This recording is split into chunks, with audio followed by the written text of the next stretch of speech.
बहुत बहुत धन्यवाद है।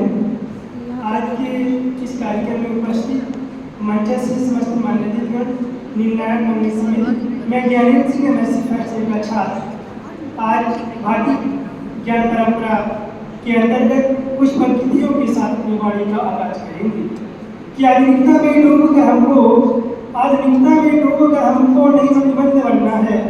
आधुनिकता में डूबकर हमको नहीं प्रतिबद्ध बनना है। लड़ाई करके आपस में नहीं जयचंद बनना है। लड़ाई करके आपस में नहीं जयचंद बनना है। समय की मांग कहती है उठो जागो बढ़ो आगे। समय की मांग कहती है उठो जागो बढ़ो आगे। युवा पीढ़ी हमें फिर से भारतीय ज्ञान परंपरा का विकास करना है। युवा पीढ़ी हमें फिर से भारतीय ज्ञान परंपरा का विकास करना है। वास्तविकता में भारतीय ज्ञान परंपरा का मतलब ये है कि हमें वेद उपनिषद एवं शास्त्रों का ज्ञान होना आवश्यक है, क्योंकि इसी समाज ही नहीं अभी हमारे राष्ट्र का विकास संभव है। क्योंकि संस्कृत में कहा गया है कि बिना वेदम बिना गीतम बिना वेदम बिना गीतम बिना रामायणी कथम बिना कवितासम भावम भावम है। अर्थात कहने का मतलब यह है कि बिना वेदों के बिना गीतों एवं बिना शास्त्र के यह भारत में कुछ नहीं है।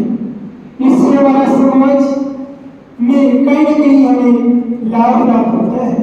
भारतीय ज्ञान परंपरा को अपना करके जो प्राचीन काल से हमारी परंपराएं चली आती हैं उनको यदि अपनाए तो आने वाली समाज आने वाली जो पीढ़ियां होगी उससे कहीं न कहीं हमारा समाज सुधरेगा। और कहती है कि जब एक समाज एक व्यक्ति सुधर जाता है तो व्यक्ति व समाज सुधर जाता है, और जब एक समाज सुधर जाता है तो एक जिला सुधर जाता है, और जब सब जिला सुधर जाती है तो एक हमारा देश सुधर जाता है। इस प्रकार से इन अपने देश के विकास के लिए कुछ अपनी यहाँ भूमिका का निर्वाह कर रहे हैं। तो भारतीय ज्ञान परंपरा से जो प्राचीन काल से वेद उपनिषद एवं शास्त्रों में जो भी ज्ञान दिए गए हैं उनको अपनाए जीवन काल में तो निश्चित ही अपने देश का विकास कर सकते हैं।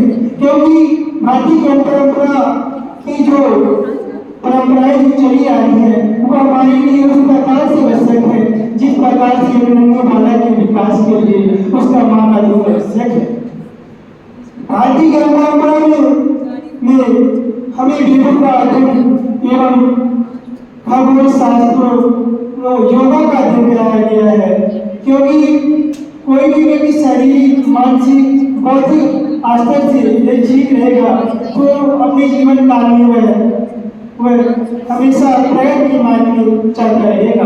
क्योंकि कहते हैं ना कि व्यक्ति यदि स्वस्थ होता है तो स्वस्थ मस्तिष्क का निर्माण होता है, और कहा जाता है कि जब कोई भी व्यक्ति स्वस्थ मस्तिष्क के द्वारा कोई भी कार्य किया जाता है तो उसमें ईश्वर का वास हो जाता है, और जिस कार्य में ईश्वर का वास हो जाए वह कार्य तो संभव हो ही जाता है। इसलिए हम सभी युवाओं को भारतीय ज्ञान परंपरा में जो प्राचीन काल से